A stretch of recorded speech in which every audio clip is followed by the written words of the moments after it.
नमस्कार दोस्तों, स्वागत है आपका अपने चैनल पर। यह कहानी है सौतेले भाइयों की। कैसे सौतेले भाइयों ने अपने भाई को धोखा दिया। चलो कहानी को शुरू करते हैं। अपने पिता पृथ्वीराज की तरह काशी की प्रसिद्धि भी दूर दूर तक फैलती जा रही थी। लोग उसके कामों की जी भरकर तारीफ करते और उससे प्यार करते थे। काशी के 7 बेटे थे।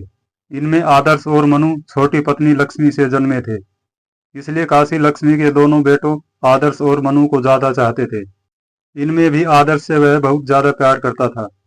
आदर्श था भी औरों से एकदम अलग और निराला। उसे अक्सर सपने आया करते थे। उन सपनों में वह कभी ऐसी चीजें भी देख लेता जो आगे घटने वाली होती थी। आदर्श जब उन सपनों का अर्थ बताता तो सबको बड़ी हैरानी होती। धीरे धीरे इन सपनों के कारण आदर्श का नाम चारों ओर फैलने लगा। आदर्श जब अपने सपनों के बारे में बताता तो भाइयों को बड़ी जलन होती थी। यहाँ तक कि पिता काशी को भी अच्छा नहीं लगता था। इसलिए वह अक्सर आदर्श को समझाया भी करता था। आदर्श के भाई इस बात से बहुत चिढ़ते थे कि पिता उसे हम सब भाइयों से ज्यादा चाहते हैं। आखिर उन्होंने आदर्श को मार डालने का मन बना लिया। एक बार आदर्श के पिता काशी ने उसे किसी काम से जंगल में भेजा। भाइयों ने सोचा कि यह अच्छा अवसर है, आज ही इसे मार दिया जाए। पर आदर्श के बड़े भाई राघव के मन में थोड़ी दया आ गई। उसने कहा, हम इसे मारने की बजाय एक सूखे कुएं में फेंक देते हैं। पर जैसे ही राघव अपनी भेड़ बकरियों को चराने के लिए थोड़ी दूर चला गया तो आदर्श के अन्य भाइयों ने सोचा, क्यों न हम इसे गुलाम बनाकर किसी को बेच दें। फिर घर लौटकर पिता को झूठ मूठ बता देंगे कि आदर्श मारा गया है। आदर्श के सभी भाइयों ने यह बात मान ली। थोड़े समय बाद उन्हें सौदागरों का एक समूह दिखाई दिया। पूछने पर पता चला कि वे दूसरे नगर में व्यापार करने जा रहे हैं। आदर्श के भाइयों ने उनसे बात की।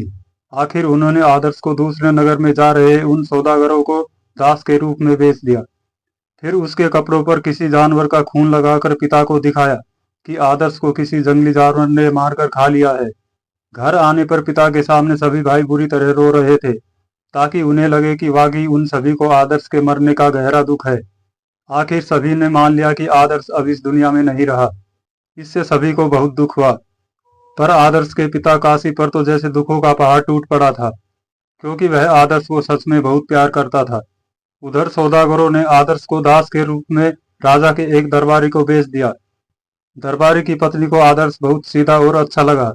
वह उससे प्रेम करने लगी। पर आदर्श ने उसे समझाया कि यह ठीक नहीं है। इस पर उस दरबारी की पत्नी को बहुत क्रोध आया। उसने उल्टा आदर्श की शिकायत अपने पति से कर दी और कहा कि इसने मेरे साथ बुरा सलूक किया है। दरबारी ने उसी समय आदर्श को जेल में डलवा दिया।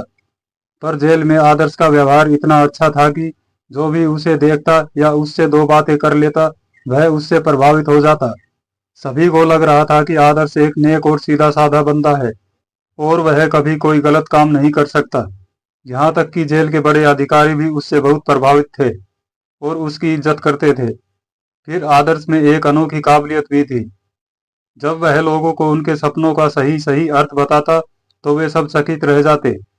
एक बार की बात है, राजा के 2 नौकरों ने एक ही रात में बड़े अजीब से सपने देखे।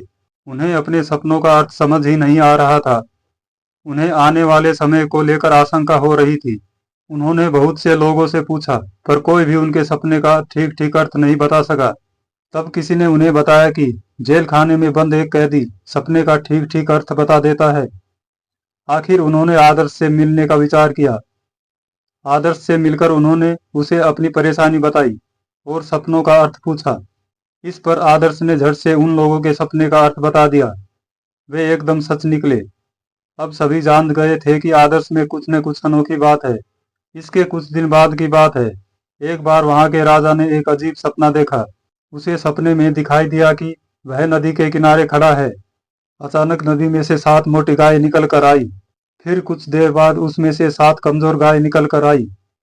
इसके बाद तो एक ऐसा अजूबा दिखाई दिया कि वह भौचक्का ही रह गया।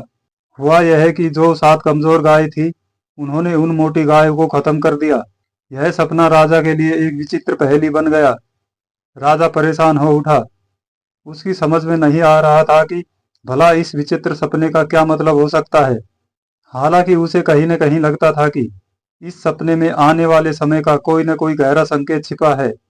राजा के आदेश पर दूर दूर से सपने का अर्थ बताने वाले और भविष्यवक्ताओं को बुलाया गया, पर किसी के भी उत्तर से राजा संतुष्ट नहीं हुआ।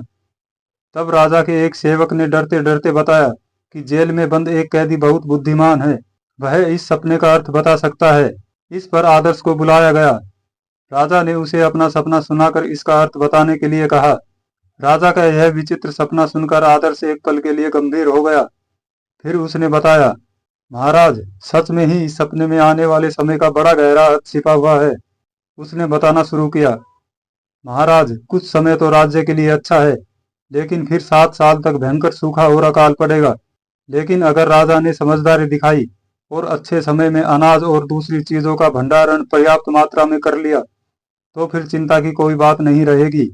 ऐसा करके राजा अपनी प्रजा को इस आने वाले संकट से बचा सकता है और इसमें राज्य की भी बहुत तरक्की होगी। आदर्श ने सपने का जो अर्थ बताया, उससे राजा को बहुत ज्यादा खुशी हुई। राज दरबार में भी हर कोई उसकी बढ़ चढ़ कर प्रशंसा करने लगा। आखिर राजा ने आदर्श को जेल खाने से छुड़वाकर अपने दरबार में रख लिया और अपना खास सलाहकार बना लिया, ताकि उसकी मदद से आने वाले अकाल से निपटा जा सके। अब तो दूर दूर तक आदर्श का नाम हो गया। लोग आपस में एक दूसरे से कहने लगे, आदर्श के पास तो कोई अलौकिक शक्ति है, जिससे वह सभी के सपनों का अर्थ झटपट बता देता है और उसे आने वाले समय की बातों का भी पता चल जाता है। लोग उसकी नेकी और भले मन की बहुत प्रशंसा करते थे। कुछ समय बाद ही आदर्श ने जो कहा था वैसा ही दिखाई पड़ने लगा। बारिश न आने से चारों ओर सूखे और अकाल जैसे हालात बन गए। जहां आदर्श के भाई रहते थे, वहां भी अकाल के कारण बहुत बुरी हालत थी। आखिर भूखे मरने की हालत आ गई तो आदर्श के भाई अनाज की खोज में निकल पड़े। चलते चलते वे उसी नगर में आ गए।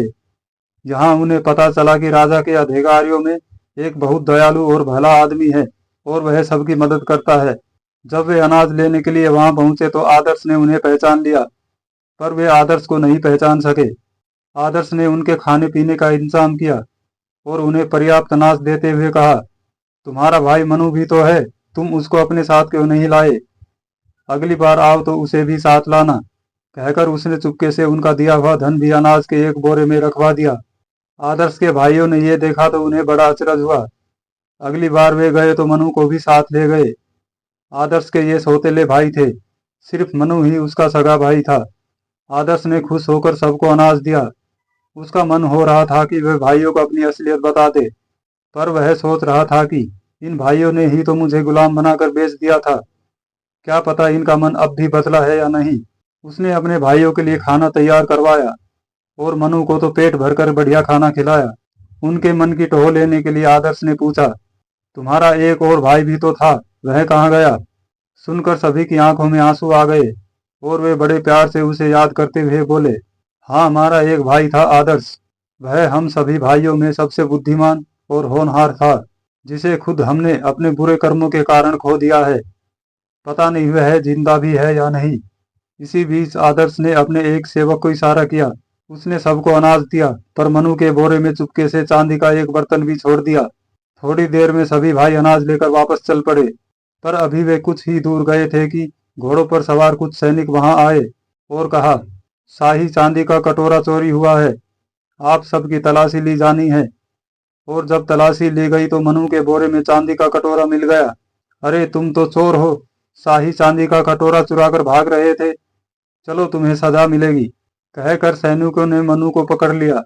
फिर उसके भाइयों से कहा, तुम लोग वापस लौट जाओ, यह तुम्हारे साथ नहीं जाएगा। इसने चोरी की है, इसलिए इसे फांसी की सजा मिलेगी। पर आदर्श के भाइयों ने मनु के बगैर वापस घर जाने से इनकार कर दिया। वे रोते हुए बोले, हम पिता से क्या कहेंगे, पहले ही हम बड़े अपराधी हैं। अपने भाई आदर्श को वे इतना ही बोल पाए, उनका गला भर आया और बाकी के शब्द गले में ही फंस कर रह गए। अब आदर्श अपने आप को रोक नहीं पाया। उसने कहा, भाइयों, मैं ही आदर्श हूँ। भाइयों को तो यकीन ही नहीं हुआ। अब तो सभी भाई बड़े प्रेम से गले मिले। आदर्श की आंखों में आंसू बह रहे थे। उसने अपने भाइयों को खूब सुख से रखा, साथ ही उनसे घर के लोगों और पिता के बारे में पूछा। आदर्श के आग्रह पर उन्होंने अगली बार पिता काशी को भी लाने का वादा किया।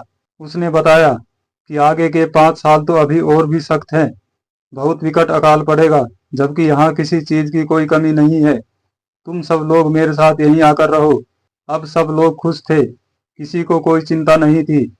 जिस आदर्श के साथ उन्होंने बुरा बर्ताव किया था, आखिर उसने ही उन्हें संकट से उबारा। यह देखकर उन सब के दिलों में उसके लिए गहरा प्यार और आदर उत्पन्न हो गया। अगली बार जब आदर्श के भाई लौटे तो पिता काशी भी साथ था। आदर्श को जिंदा देखकर तो जैसे उसकी दुनिया ही लौट आई थी। अब वे सभी आदर्श के साथ ही रहने लगे। आदर्श के कहने पर राजा ने उसके भाइयों को अपने दरबार में नौकरी पर रख लिया। सभी भाई मिलजुल कर प्रेम से रहने लगे। काशी अपने बेटों के आपसी प्रेम और उनमें आए बदलाव को देखकर बहुत खुश हुआ। इसी के साथ यह कहानी समाप्त हुई। चैनल पर पहली बार आए हैं तो चैनल को सब्सक्राइब कर लें और घंटी के बटन को दबाएं ताकि अगली अपडेट आपको सबसे पहले मिले। धन्यवाद।